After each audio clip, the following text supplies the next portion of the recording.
मेरे प्रिय श्रोताओं, पाठकों एवं मेरे प्रिय विद्यार्थियों, आप सबका स्वागत है, अभिनंदन है। आज मैं आप सबके लिए प्रेमचंद जी द्वारा लिखित कहानी स्वामिनी लेकर उपस्थित हुई हूँ। एक ऐसी कहानी है, एक विधवा पर आधारित, जो अकेले रहने पर भी अपने जीवन से संघर्ष करती है, अपने परिवार के लिए जीती है, त्याग की भावना है।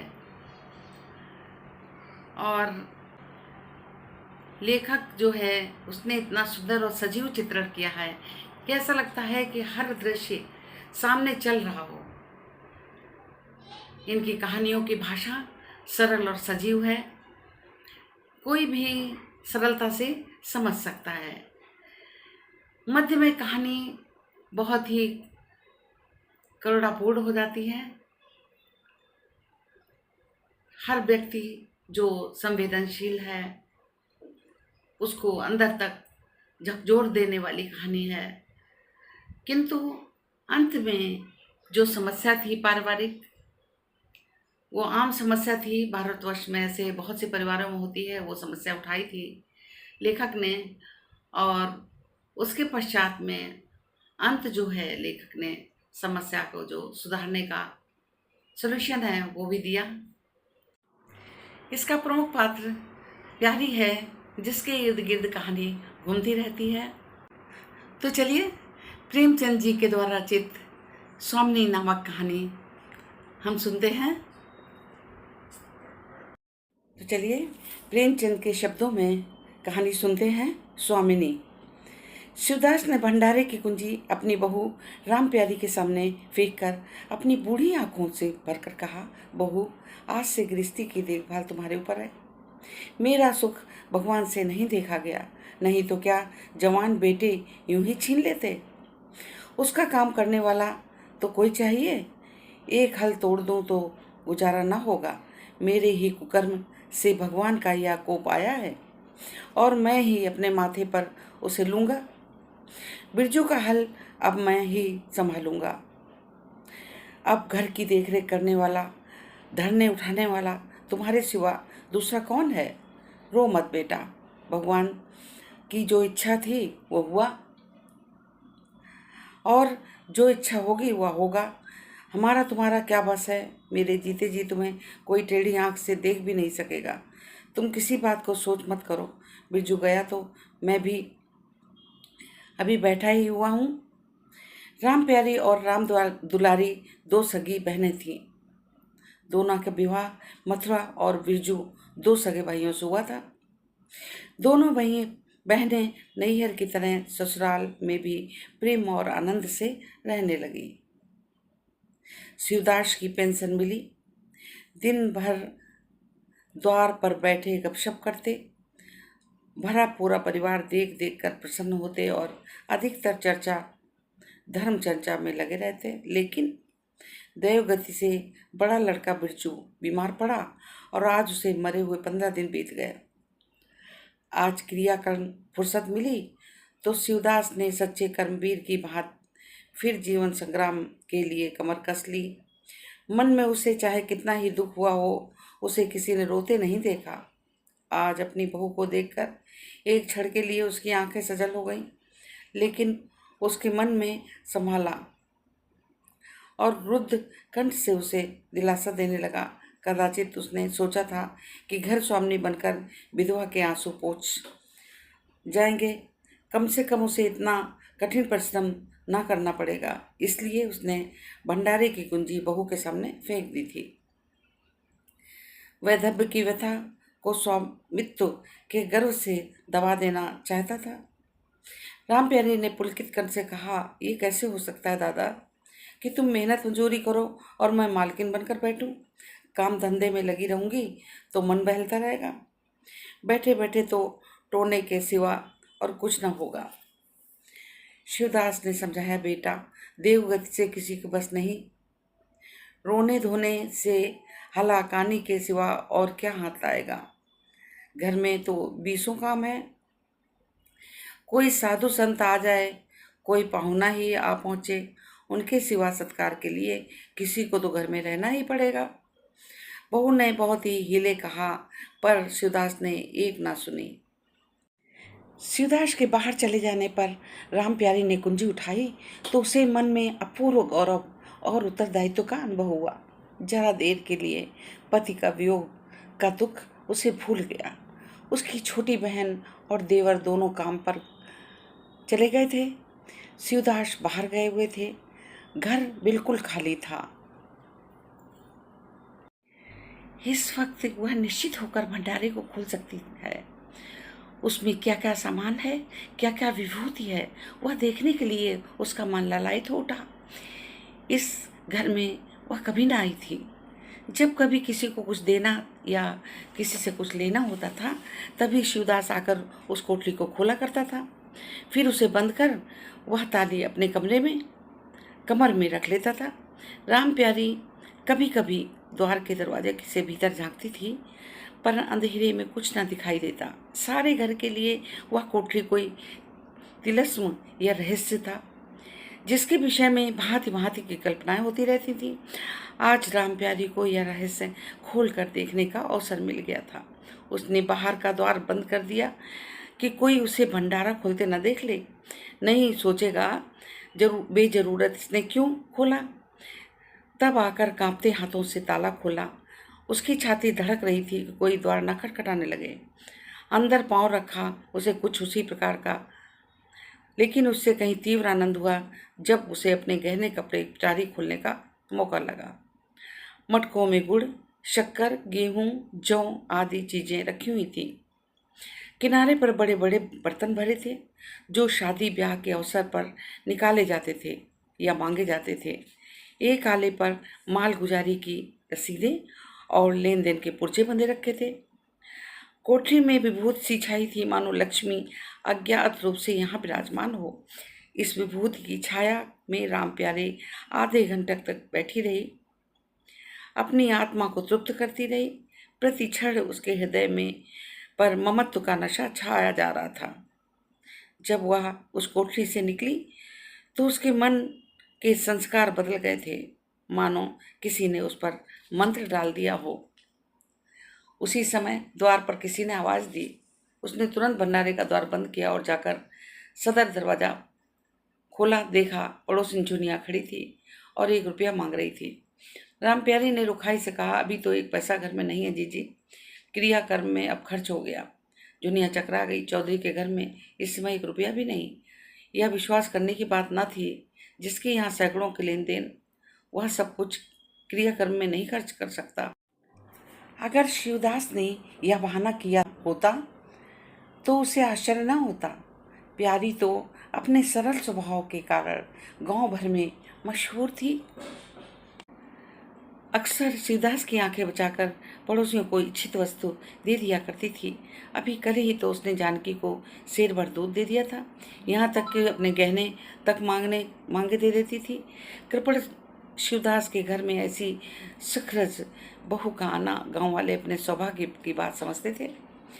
जुनिया ने चकित होकर कहा, ऐसा न कहो जीजी, बड़े गाढ़े में पड़कर आई हूँ। नहीं, तुम जानती हो मेरी आदत ऐसी नहीं है। बाकी 1 रुपया देना है। प्यादा द्वार पर खड़ा बकझक रहा है। रुपया दे दो तो किसी तरह यह विपत्ति टले। मैं आज के 8वें दिन आकर दे दूंगी। गांव में और कौन है घर जहाँ मांगने जाऊं। प्यारी डर से मस न हुई। उसके चाहते ही प्यारी सांझ के लिए रसोई पानी का इंतजाम करने लगी। पहले चावल दाल बिनना अपार लगता था और रसोई में जाना तो उसे सूली पर चढ़ने से कम न लगता। कुछ देर दोनों बहनों में झाँव झाँव होती, तब शिवदास आकर कहते कि आज रसोई नहीं बनेगी, तो 2 में से एक उठती और मोटे मोटे टिक्कड़ लगाकर रख देती, मानो बैल का राती वो। आज प्यारी तन मन से रसोई में प्रबंध में लगी थी। वह घर की स्वामिनी है। तब उसने बाहर निकल कर देखा, कितना कूड़ा करकट पड़ा हुआ है। बुढ़ाऊ दिन भर मक्खी मारा करते हैं, इतना भी नहीं होता कि जरा झाड़ू ही लगा दें। अब क्या इनसे इतना भी ना होगा। द्वार ऐसा चिकना चाहिए, देखकर आदमी का मन प्रसन्न हो जाए। ये नहीं उबका ही आने लगे। अभी कह दूं तो ठिनक उठेंगे। अच्छा, यह मुन्नी की नाद में अलग क्यों खड़ी है। उसने मुन्नी के पास जाकर नाद में झांका। दुर्गंध आ रही थी। ठीक मालूम होता है महीनों से पानी ही नहीं बदला गया। इस तरह से तो गाय रह चुकी। अपना पेट भर छुट्टी हुई, और किसी से क्या मतलब। हाँ, दूध सबको अच्छा लगता है। दादा द्वार पर बैठे हैं, चिलम पी रहे हैं, मगर इतना नहीं होता कि 4 घड़ा पानी नाद में डाल दें। मजूर रखा है, वो भी 3 कौड़ी का, खाने के 1.5 सेर। काम करते नानी मरती है। आ जाते हैं तो पूछती है, नाद में पानी क्यों नहीं बदला। रहना हो तो रहें या जाएं, आदमी बहुत मिलेंगे। चारों ओर लोग मारे मारे फिर रहे हैं। आखिर उससे न रहा गया, घड़ा उठाकर पानी लाने चली। शिवदास ने पुकारा, पानी क्या होगा बहू, इसमें पानी भरा हुआ है। प्यारी ने कहा, नाद का पानी सड़ गया है। मुन्नी भूसे से मुंह नहीं डालती, देखते नहीं वो कोस भर पर खड़ी है। शिवदास मार्मिक भाव से मुस्काए और आकर बहू के हाथ से घड़ा ले लिया। कई महीने बीत गए। प्यारी के अधिकार में आते ही उस घर में कैसे बसंत आ गया। भीतर बाहर जहाँ देखिए किसी निपुण प्रबंधक के हस्त कौशल, सुविचार, सूरज के चिन्ह दिखते थे। प्यारी ने गृह यंत्र की ऐसी चाबी कस दी थी कि सभी पुर्जे ठीक ठाक चलने लगे थे। भोजन पहले से अच्छा मिलता, समय पर मिलता, दूध ज़्यादा होता, घी ज़्यादा होता और काम ज़्यादा होता। प्यारी खुद न विश्राम करती, न दूसरों को विश्राम करने देती। घर में कुछ ऐसी बरकत आ गई कि जो चीज़ मांगो घर पर निकल आती। आदमी से लेकर जानवर तक सभी स्वस्थ दिखाई देते। अब वह पहले किसी दशा न रही। कोई चिथड़े लपेटे घूम रहा तो किसी को गहने की धुन सवार। हाँ, अगर कोई रुग्ण और चिंतित तथा मलिन वेश में है तो वह है प्यारी। फिर भी सारा घर उससे जलता है। यहाँ तक बूढ़े शिवदास भी कभी कभी उसकी बदगोई करते हैं। किसी पर पहर रात रहे उठना अच्छा नहीं लगता। मेहनत से सभी जी चुराते हैं। फिर भी ये सब मानते हैं कि प्यारी ना हो तो घर में काम ना चले। और तो और दोनों बहनों में अपनापन नहीं है। प्रातःकाल का समय था। दुलारी ने हाथों के कड़े लाकर प्यारी के सामने पटक दिए और गुन्नाई हुई बोली, लेकर इसे भंडारे में बंद कर दे। प्यारी ने कड़े उठा लिए और कोमल स्वर से कहा, कह तो दिया, हाथ में रुपए आने दे, बनवा दूंगी। अभी ऐसा घिस नहीं गया, आज ही उतार कर फेंक दिया जाए। दुलारी लड़ने को तैयार हो गई, बोली, तेरे हाथ में काहे को कभी रुपए आएंगे, काहे को कड़े बनेंगे, जोड़ जोड़ कर रखने मजा आता है ना। प्यारी ने हंसकर कहा, जोड़ जोड़ कर रखती हूँ तो तेरे लिए ही। मेरा कोई बैठा हुआ है, मैं सबसे ज्यादा खा पहन लेती हूँ। मेरा अनंत कब का टूट पड़ा है। दुलारी, तुम ना खाओ ना पहनो, जस तो पाती हो, जहाँ तक खाने पहनने सिवा और क्या है। तुम्हारा हिसाब किताब नहीं जानती। मेरे कड़े आज बनने भेज दो। प्यारी ने सरल विनोद भाव से पूछा, रुपए ना हो तो कहाँ से लाऊं।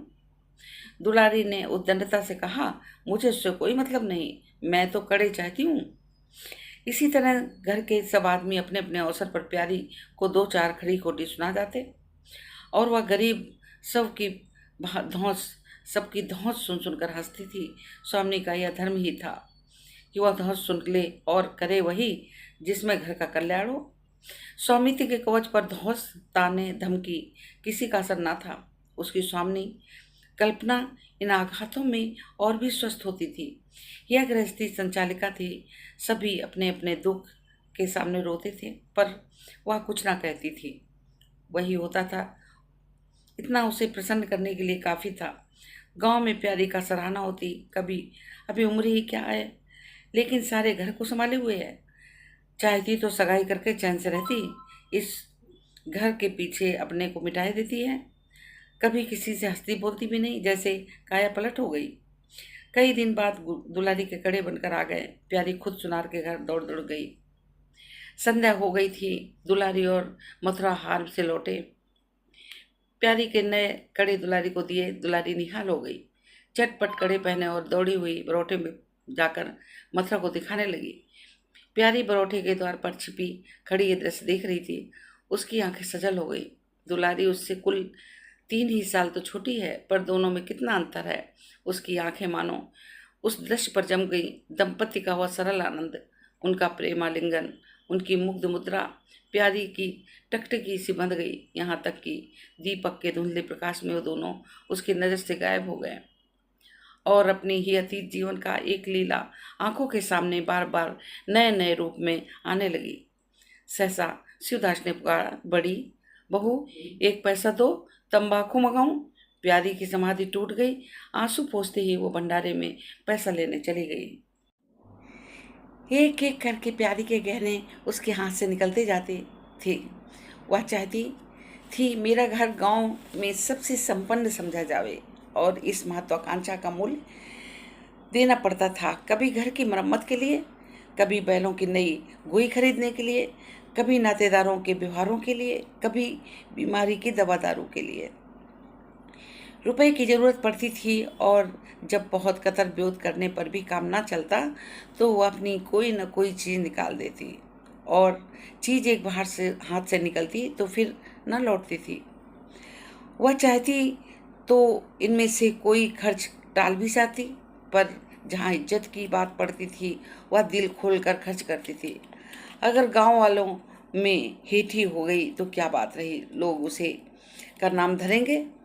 दुलारी के पास भी गहने थे, दो एक चीज़ें मथुरा के पास भी थी, लेकिन प्यारी उनकी चीज़ें न छूती। उनके खाने पहनने के दिन थे, वह इस जंजाल में क्यों फंसे। दुलारी का को लड़का हुआ तो प्यारी ने धूम से जन्मोत्सव मनाने का प्रस्ताव किया। शिवदास ने विरोध किया, क्या फायदा, जब भगवान की दया से सगाई ब्याह के दिन आएंगे तो धूमधाम कर लेना। प्यारी का हौसला भी भरा, दिल भरा क्यों मानता, और बोली, कैसी बात कहते हो दादा, पहलौठी लड़के के लिए धूमधाम ना हुआ तो कब करेंगे, मन तो मानता नहीं। फिर दुनिया क्या कहेगी, नाम बड़े दर्शन थोड़े, मैं तुमसे नहीं मांगती, अपना सारा सरंजाम कर लूंगी, गहनों के माथे जाएगी और क्या। शिवदास ने चिंतित होकर कहा, इस तरह से एक दिन धागा भी ना बचेगा। कितना समझाए बेटा, भाई भौजाई किसी के नहीं होते, अपने पास दो चीज़ें रहेंगी तो सब मुँह जोएंगे, नहीं कोई सीधी बात भी ना करेगा। प्यारी ने ऐसा मुँह बनाया मानो ऐसी बूढ़ी बात बहुत सुन चुकी, और बोली, जो अपने हैं वे भी पूछें तो भी अपने ही रहते हैं। मेरा धर्म मेरे साथ है, उनका धर्म उनके साथ। मर जाऊंगी तो क्या छाती पर ले जाऊंगी। धूमधाम से जन्मोत्सव हुआ। बरहई का दिन सारी बरादरी, भोज हुआ, लोग खा पी कर चले गए तो प्यारी दिन भर की थकी मांदी आंगन में एक टाट पर टुकड़ा बिछाकर कमर सीधी करने लगी। आंखें झपक गई। मथुरा उसी वक्त घर में आया। नवजात पुत्र को देखने के लिए उसका चित्त व्याकुल हो रहा था। दुलारी और सौ गृह से निकल चुकी थी। गर्भावस्था में उसकी देह छीड़ हो गई थी, मुंह भी उतर गया था, पर आज स्वच्छता की लालिमा मुंह पर छाई हुई थी।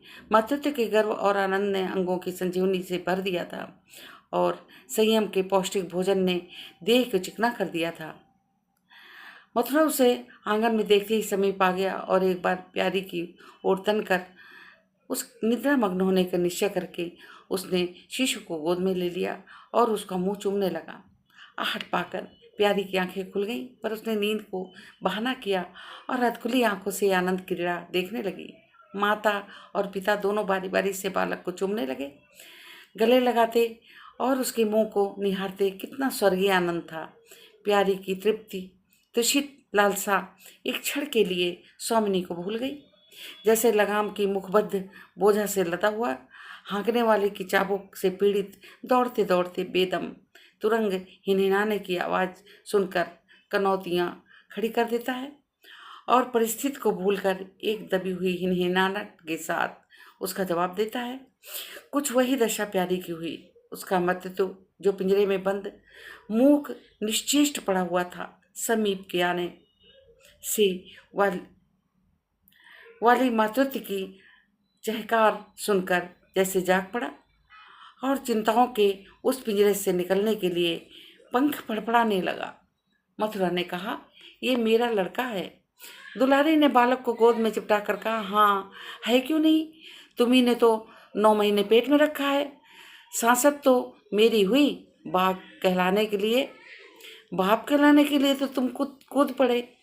मथुरा, मेरा लड़का ना होता तो मेरी सूरत का क्यों होता। चेहरा मोहरा रंग रूप सब मेरा ऐसा ही है कि नहीं। दुलारी, इससे क्या होता है, बीज बनिए के घर से आता है, खेत किसान का होता है, उपज बनिए की नहीं होती, किसान की होती है। मथुरा, बातों में तुमसे कोई ना जीतेगा। मेरा लड़का बड़ा हो जाएगा तो मैं द्वार पर बैठकर मजे से हुक्का पिया करूंगा। दुलारी, मेरा लड़का पढ़े लिखेगा, कोई गुटखा नहीं पिएगा, तुम्हारी तरह दिन भर बैल के पीछे न चलेगा। मालकिन से कहना कल एक पालन बनवा दें, पालने में सोएगा। मथुरा, अब बहुत सवेरे ना उठा करना, छाती फाड़कर काम भी ना करना। दुलारी, हाँ, ये महारानी जी जीने देंगी? मथुरा, मुझे तो बेचारी पर दया आती है, उसके कौन बैठा हुआ है, हम ही लोगों के लिए मरती है। भैया होते तो कब 2-3 बच्चों की माँ हो गई होती। प्यारी के कंठ से आंसुओं की एक वेग उठा, उसे रोकने की सारी देह कांप उठी। अपना वंचित जीवन उसे मरुस्थल से लगा, जिसकी सूखी रेत पर वह हरा भरा बाग लगाने की निष्फल चेष्टा करने लगा। सहसा शिवदास ने भीतर आकर कहा, बड़ी बहू, क्या सो गई? बाजे बाकों को अभी परोसा नहीं मिला, क्या कह दूं? कुछ दिनों के बाद शिवदास जी भी मर गए। उधर दुलारी के 2 बच्चों और हो गए। वह भी अधिकतर बच्चों के पालन पोषण में भी व्यस्त रहने लगी। खेती का काम मजदूरों पर आ पड़ा। मथुरा मजदूर तो अच्छा था, संचालक अच्छा ना था। उसे स्वतंत्रता के रूप में काम लेने की कभी अवसर ना मिला। खुद पहले भाई की निगरानी में काम करता था और बाद में बाप की निगरानी में काम करने लगा। खेती का तार भी ना जानता था। वहीं मजूर उसके यहाँ टिकते थे जो मेहनती नहीं थे, खुशामद करने में कुशल थे। इसीलिए प्यारी को भी दिन में 2-4 चक्कर हार का भी लगाना पड़ता। कहने को तो वो मालकिन थी, पर वास्तव में घर घर की सेवका थी, घर भर की सेवका थी। मजूर भी उससे त्योरियां बदलते, जमींदार का प्लादा भी उस पर धौंस जमाता, भोजन में भी किफ़ायत करनी पड़ती। लड़कों को तो जितनी बार मांगे उतनी बार कुछ ना कुछ चाहिए। दुलारी तो लड़कौली थी, अभी अभी उसको बच्चा हुआ है, उसे भी भरपूर भोजन चाहिए। मथुरा घर का सरदार है, इसके इस अधिकार को कौन छीन सकता था? मजूर भला क्यों रियायत करने लगे? सारी कसर बेचारी प्यारी पर निकलती। वह एक फालतू चीज़ थी, अगर आधा पेट खाए तो किसी को क्या हानि हो सकती है? 30 वर्ष की अवस्था में उसके बाल पक गए, कमर झुक गई, आँखों की जोत कम हो गई, मगर प्रसन्न थी। स्वामित्व और गौरव इस सारे जख्मों पर मरहम का काम करता था। एक दिन मथुरा ने कहा, भाभी, अब तो कहीं परदेश जाने के जी करता है, यहाँ कमाई की कोई बरकत तो है नहीं, किसी तरह पेट की रोटियाँ चल जाती हैं, वो भी रो धोकर। कई आदमी पूरब की से आए हैं, वो कहते हैं वहाँ 2-3 रुपए रोज़ मजूरी मिलती है, 4-5 साल भी रह गया तो माला माल हो जाऊँगा। अब आगे बढ़ लड़के वाले हैं, इनके लिए तो कुछ करना ही चाहिए। दुलारी ने समर्थन किया, हाथ में 4 पैसे होंगे, लड़कों को पढ़ाएंगे लिखाएंगे, हमारी तो किसी तरह कट गई, लड़कों को तो आदमी बनाना है। प्यारी ये प्रस्ताव सुनकर अवाक रह गई, उसका मुंह ताकने लगी। इसके पहले इस तरह की बातचीत कभी ना हुई थी, यह धुन कैसे सवार हो गई? उसे संदेह हुआ, शायद मेरे कारण भावना उत्पन्न हुई है। बोली, मैं तो जाने को ना कहूँगी, आगे जैसी तुम्हारी इच्छा। लड़कों को पढ़ाने लिखाने के लिए क्या मदरसा नहीं है? फिर क्या नित्य यही दिन बने रहेंगे? 2-3 साल भी खेती बन गई तो सब कुछ ठीक हो जाएगा। मथुरा, इतने दिन खेती करते हो गए, अब तक तो न बनी, अब तो क्या बनेगी? इसी तरह एक दिन चल देंगे, मन की बात मन में रह जाएगी। फिर अब पौरुख भी तो थक रहा था, यह खेती कौन संभालेगा? लड़कों को मैं इस चक्की में जोत कर उनकी ज़िंदगी नहीं खराब करना चाहता। तो आगे की जो कहानी है, जो मथुरा बाहर जाने का, परदेश जाने का प्लान बना रहा है, उसके आगे की कहानी हम भाग 2 में सुनेंगे।